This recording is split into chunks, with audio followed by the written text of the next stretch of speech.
Recently ಏನಿದೆ Rapido bike ಟ್ಯಾಕ್ಸಿಗಳೇನಿದೆ ಅದನ್ನು season ಮಾಡಲಾಗ್ತಾ ಇದೆ ಸಿಟಿಯಲ್ಲಿ. ಸೊ ಏನಕ್ಕೆ ಅಂದ್ಬಿಟ್ಟು ಸುಮಾರು ಜನ ಕೇಳ್ತಾ ಇದ್ರು. ಯಾಕಂತಂದರೆ ನಾನೊಂದು ರ್ಯಾಪಿಡೋ ಬಗ್ಗೆ ವಿಡಿಯೋಗಳನ್ನು ಮಾಡಿದ್ದೆ, ಅದರಲ್ಲಿ ಹೇಗೆ ನೀವು ಜಾಯಿನ್ ಆಗ್ಬೋದು ಆನ್ಲೈನ್ ಮುಖಾಂತರ ಅಂದ್ಬಿಟ್ಟು. ಸೊ ಅದನ್ನು ವಿಡಿಯೋ ಡಿಸ್ಕ್ರಿಪ್ಷನ್ ಕೆಳಗಡೆ ಇರುತ್ತೆ, ಅದನ್ನು ನೀವು ನೋಡ್ಬೋದು, ನೋಡಿಲ್ಲ ಅಂತಂದರೆ. ಸೊ ಬೇಸಿಕಲಿ ಇವಾಗ ರೀಸೆಂಟ್ಲಿ ಏನಾಗಿದೆ ಅಂತಂದರೆ, ಫಸ್ಟು ಹೈಕೋರ್ಟ್ ಆರ್ಡ್ರ್ ಬಂತು. ಹೈಕೋರ್ಟ್ ಏನು ಆರ್ಡ್ರ್ ಮಾಡ್ತು ಅಂದರೆ ಸ್ಟೇಟ್ ಗೌರ್ಮೆಂಟ್ಗೆ, ಲೈಕ್ ಇದೊಂದು ಡೈರೆಕ್ಟಾಗಿ ಬ್ಲ್ಯಾಂಕೆಟ್ ಬ್ಯಾನ್ ಹಾಕೋದಕ್ಕಿಂತ, ಅಂದರೆ ಕಂಪ್ಲೀಟ್ ಬ್ಯಾನ್ ಮಾಡೋದಕ್ಕಿಂತ ಒಂದು ಏನಾದರೂ ರೂಲ್ಸ್ ಆ್ಯಂಡ್ ರೆಗ್ಯುಲೇಷನ್ಸನ್ನು ಕ್ರಿಯೇಟ್ ಮಾಡೋಕ್ಕೆ ನೀವು ಟ್ರೈ ಮಾಡಿ ಅಂದ್ಬಿಟ್ಟು ನಿರ್ದೇಶನನ ಸ್ಟೇಟ್ ಗೌರ್ಮೆಂಟ್ಗೆ ನೀಡಿತ್ತು. ಅಂದರೆ ಏನಾದರೂ ಒಂದು ಅಲ್ಟರ್ನೇಟಿವ್ ರೂಲನ್ನು ಮಾಡಿ ಅದನ್ನು ನಡೆಯೋ ಹಾಗೆ ಮಾಡಿ, ಅಥವಾ ರಿಜಿಸ್ಟರ್ ಮಾಡಾಗಲಿ ಈ ಒಂದು ಯಾಕಂದರೆ ಆ್ಯಕ್ಚುಲಿ ಏನಾಯ್ತಂದರೆ, ಇದು ರೀಸನ್ ಏನು ಅಂತಂದರೆ, ಇದು ಕಾಂಟ್ರವರ್ಸಿಗೆಲ್ಲ ಬೈಕ್ ಏನಿದೆ ನೀವು ಪ್ರೈವೇಟ್ ಯೂಸ್ಗೋಸ್ಕರ ಪರ್ಚೇಸ್ ಮಾಡಿರ್ತೀರ, ವೈಟ್ ಬೋರ್ಡ್ ಅದು, ರೈಟ್. ಸೊ ಇದರ ರಿಜಿಸ್ಟ್ರೇಷನ್ ಏನಿರುತ್ತೆ ಪರ್ಸ್ನಲ್ ಯೂಸ್ಗೋಸ್ಕರ ಇರುತ್ತೆ, ಪ್ರೈವೇಟ್ ವೆಹಿಕಲ್ಲು. ಸೊ ಹಾಗಾಗಿ ಇದನ್ನು ನೀವು ಪ್ಯಾಸೆಂಜರ್ ನಿಮಗೆ ಪೇ ಮಾಡ್ತಾರೆ. ಆ್ಯಸ್ ಅ ಬೈಕ್ ಟ್ಯಾಕ್ಸಿ ನೀವು ಅದನ್ನು ಯೂಸ್ ಮಾಡೋಕ್ಕೆ ಆಗೋದಿಲ್ಲ ಅಂದ್ಬಿಟ್ಟು ಈ ಒಂದು ಕಾಂಟ್ರವರ್ಸಿ ಸ್ಟೇಟ್ ಆ್ಯಂಡ್ ಈ ಒಂದು ಅಪ್ಲಿಕೇಶನ್ ಮಧ್ಯೆ ಮತ್ತು ಕೋರ್ಟ್ಗೆ ಹೋಗಿತ್ತು. ಸೊ ಕೋರ್ಟ್ ಅದಕ್ಕೊಂದು ಆರ್ಡರ್ ಕೂಡ ಮಾಡಿತ್ತು, ಕರ್ನಾಟಕ ಹೈಕೋರ್ಟ್. ಏನಂತಂದರೆ ಲೈಕ್ ನೀವು ಒಂದು ಪಾಲಿಸಿಯನ್ನು ಕ್ರಿಯೇಟ್ ಮಾಡೋಕ್ಕೆ ಟ್ರೈ ಮಾಡಿ ಅಂದ್ಬಿಟ್ಟು, ರೈಟ್. ಸೊ ಬಟ್ ಆದರೆ ಈಗ ರೀಸೆಂಟಾಗಿ ಸುಮಾರು ದಿನಗಳ ಆದಮೇಲೆ ರೀಸೆಂಟಾಗಿ ಸ್ಟೇಟ್ ಗೌರ್ಮೆಂಟ್ ಏನಿದೆ ಅದು ಸುಪ್ರೀಂ ಕೋರ್ಟಲ್ಲಿ ಈ ಒಂದು ಆರ್ಡರ್ ಏನಿತ್ತು ಕರ್ನಾಟಕ ಹೈಕೋರ್ಟು, ಆ ಆರ್ಡರನ್ನು ಚಾಲೆಂಜ್ ಮಾಡಿದೆ. ಎಲ್ಲಿ? ಸುಪ್ರೀಂ ಕೋರ್ಟ್ನಲ್ಲಿ. ಸೊ ಅದಕ್ಕೋಸ್ಕರನೇ ಈ ಒಂದು ಬೈಕ್ ಸೀಸ್ಗಳನ್ನು ಮಾಡೋದಾಗಲಿ ಅದು ಆಗಲಿ ನಡೀತಾ ಇದೆ ಸಿಟಿಯಲ್ಲಿ, ರೈಟ್, ಸ್ಪೆಷಲಿ ಬೆಂಗಳೂರು ಸಿಟಿಯಲ್ಲಿ. ಸೊ ಎಸ್, ಇದೇ ಕಾರಣ ಇದೆ. ಈ ಒಂದು ಕರ್ನಾಟಕ ಹೈಕೋರ್ಟ್ ಆರ್ಡರ್ ಏನಿದೆ ಅದನ್ನು ಸುಪ್ರೀಂ ಕೋರ್ಟ್ನಲ್ಲಿ ಇವರು ಚಾಲೆಂಜ್ ಮಾಡಿದ್ದಾರೆ.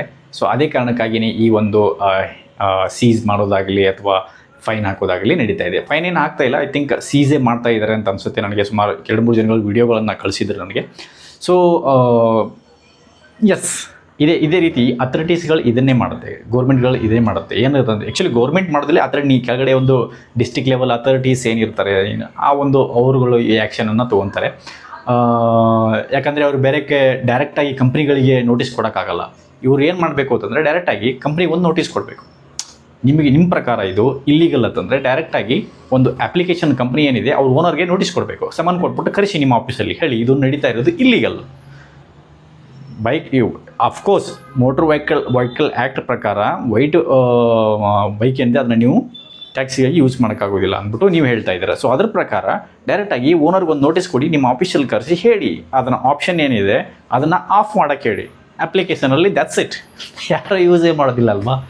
ವೆರಿ ಸಿಂಪಲ್ ಇದೆ ಆಪ್ಷನ್ನ. ಬೈಕ್ ಟ್ಯಾಕ್ಸಿ ಆಪ್ಷನ್ ಏನಿದೆ, ಒಂದು ಅವ್ರು ಏನೋ ಆಫರ್ ಮಾಡ್ತಾರೆ ಈ ಆಪ್ಷನ್ ಅಪ್ಲಿಕೇಶನಲ್ಲಿ, ರೈಡರ್ಸ್ಗೆ ಜಾಯ್ನಿಂಗ್ ಆಗಲಿ ಅಥವಾ ರೈಡರ್ಸ್ ಆರ್ಡರ್ ಬರೋದಾಗಲಿ ಆಫ್ ಮಾಡಿಬಿಟ್ರೆ ಕಸ್ಟಮರ್ ಹತ್ರ ಅದನ್ನು ಆಪ್ಷನೇ ಇರೋದಿಲ್ಲ ಬುಕ್ ಮಾಡೋಕ್ಕೆ. ಅವ್ರು ಬುಕ್ ಮಾಡೋದಿಲ್ಲ ಅಂತಂದರೆ ಇವರು ಅದನ್ನು ಮಾಡೋದೇ ಇಲ್ಲ ಡ್ಯೂಟಿಗಳನ್ನು, ಅಲ್ವಾ?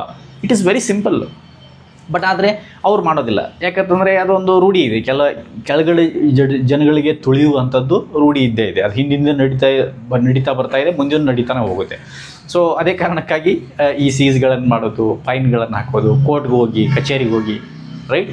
ಸೊ ಈಗ ಬಡ ಜನಗಳಿಗೆ ತುಳಿಯೋದು ನಡೀತಾ ಇರುತ್ತೆ, ರೈಟ್. ಯಾಕಂದರೆ ಡೈರೆಕ್ಟಾಗಿ ಪ್ಲಾಟ್ಫಾರ್ಮ್ಗೆ ಹಾಕಿದರೆ ಅವರು ಡೈರೆಕ್ಟಾಗಿ ಕೋರ್ಟ್ಗೆ ಹೋಗ್ತಾರೆ, ಇವ್ರ ಎದುರುಗಡೆ ಇವ್ರನ್ನ ಹೇಳ್ಕೊಂಡು ಕೋರ್ಟ್ಗೆ ಹೋಗ್ತಾರೆ ಅವರು. ಸೊ ಅದನ್ನು ಮಾಡೋದಿಲ್ಲ ಇವರು, ಡೈರೆಕ್ಟಾಗಿ ಕೆಳಗಡೆ ಜನಗಳನ್ನ ತುಳಿಯೋಕ್ಕೆ ನೋಡ್ತಾರೆ. ಸೊ ಅದನ್ನೇ ನಡೀತಾ ಇದೆ. But however accordingly as per law ನೋಡಿದ್ರೆ ಇದು ನೀವು ವೈಟ್ ಬೋರ್ಡ್ನ ಟ್ಯಾಕ್ಸಿಯಾಗಿ ಓಡಿಸಬಾರ್ದು ಆ್ಯಕ್ಚುಲಿ. ಬಟ್ ಆದರೆ ಎಲ್ಲ ಸ್ಟೇಟ್ಗಳಲ್ಲಿ ನಡೀತಾ ಇದೆ. ಬಟ್ ಕೋರ್ಟು ಏನು ಹೇಳಿದೆ ಅಂತಂದರೆ ಒಂದು ರೂಲ್ ಆ್ಯಂಡ್ ರೆಗ್ಯುಲೇಷನ್ಸ್ ಮಾಡೋಕ್ಕೆ ನೋಡಿ. ಇಲ್ಲಾಂತಂದರೆ ಇದೇ ಬೈಕ್ಗಳನ್ನೇನಿದೆ ನೀವು ಟ್ಯಾಕ್ಸಿಯಾಗಿ ರಿಜಿಸ್ಟ್ರೇಷನ್ ಮಾಡ್ಬೋದಾ, ಕನ್ವರ್ಟ್ ಮಾಡ್ಬೋದಾ, ಆ ಥರ ಒಂದು ನೀವು ಲಾನಲ್ಲಿ ಅಮೆಂಡ್ಮೆಂಟ್ ಮಾಡಿಬಿಟ್ಟು ತರ್ಬೋದು, ಏನಾದರೂ ಮಾಡ್ಬೋದು. ಬಟ್ ಇವರಿಗೆ ಮಾಡೋಕ್ಕೆ ಅಷ್ಟೊಂದು ಇಂಟ್ರೆಸ್ಟ್ ಇಲ್ಲ ಅನಿಸುತ್ತೆ. ಸುಪ್ರೀಂ ಕೋರ್ಟ್ ಹೋಗಿದ್ದಾರೆ. ಸುಪ್ರೀಂ ಕೋರ್ಟ್ ಏನು ಹೇಳುತ್ತೆ ಅನ್ನೋದನ್ನು ನೋಡಬೇಕು. ಅದರಲ್ಲಿ ಸುಮ್ಮನೆ ನಡೀತಾ ಇರುತ್ತೆ. ಸೊ ಅದರಿಂದ ಏನು ಅಪ್ಡೇಟ್ ಬರುತ್ತೆ ಬಂದಾದಮೇಲೆ ನಾನು ನಿಮಗೆ ಖಂಡಿತವಾಗಲೂ ಅದ್ರ ಬಗ್ಗೆ ಅಪ್ಡೇಟ್ನ ಕೊಡ್ತಾ ಇದ್ದೀನಿ.